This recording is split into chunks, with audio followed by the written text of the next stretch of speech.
హిందూ సంస్కృతి ఛానల్కి స్వాగతం. నిన్నటి వీడియోలో షోడశ కర్మలలో మొదటిదైన గర్భాధానం గురించి వివరించాను. దీని లింక్ పైన ఐకార్డ్లో ఇస్తాను, ఎవరైనా కావాలంటే చూడండి. ఈరోజు షోడశ సంస్కారాలలో రెండవ సంస్కారమైన పుంసవన సంస్కారం గురించి తెలుసుకుందాం. ఈ సంస్కారం స్త్రీ గర్భంతో ఉన్నప్పుడు 2వ నెలలో కానీ 3వ నెలలో కానీ చేస్తారు. ఇది పురుష నక్షత్రంలో ఉన్నప్పుడు చేస్తారు. అవి ఏమంటే పుష్యమి, శ్రవణము, పునర్వసు, హస్త, మృగశిర, అనురాధ. పుష్యమి నక్షత్రము ఇంకా శ్రేష్టం. వారములలో వస్తే ఆదివారం, మంగళవారం, గురువారం ప్రశస్తమైనవి. కొన్నిట్లో సోమ, బుధ, శుక్రవారం అని చెప్పబడింది. ఇది మగబిడ్డ పుట్టాలని చేస్తారు అని సూచిస్తుంది. అందుకే దీనికి పుంసవనం అంటే పురుష సంతానం కోసం చేసేది అని అర్థం.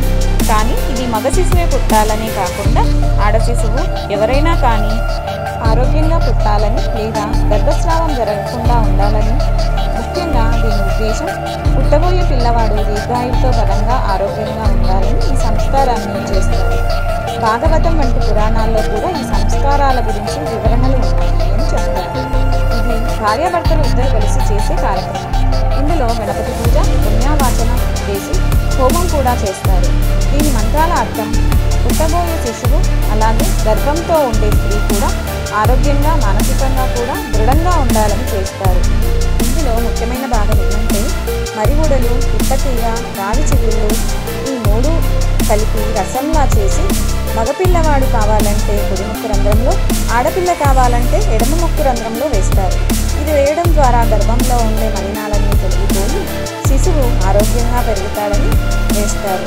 అలాగే కొన్ని చోట్ల ఈ రసం వేయడం వల్ల మగ సంతానమే కలిగిందని ఆధారాలు కూడా ఉన్నాయి. కానీ అది దీనివల్ల జరిగిందో లేదా దైవం ఇచ్చిన సంతానమో కానీ తెలియదు. కానీ ఇందులో వాడే మర్రిగూడలు గర్భిణీ స్త్రీలో ఉండే వేడిని తగ్గించి చల్లదనాన్ని వచ్చేలా చేస్తుంది. అలాగే తిప్పతీగ రక్తాన్ని శుద్ధి చేసి శరీరానికి పోషక గుణాలు అందేలా చేస్తుంది.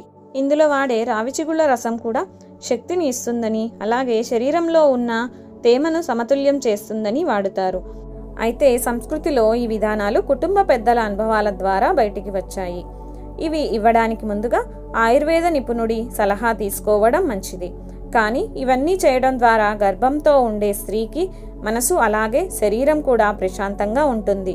అలాగే 3వ నెలలో ఆమెకు మనసు సంతోషంగా ఉండడానికి పుట్టింటికి కూడా పంపిస్తారు.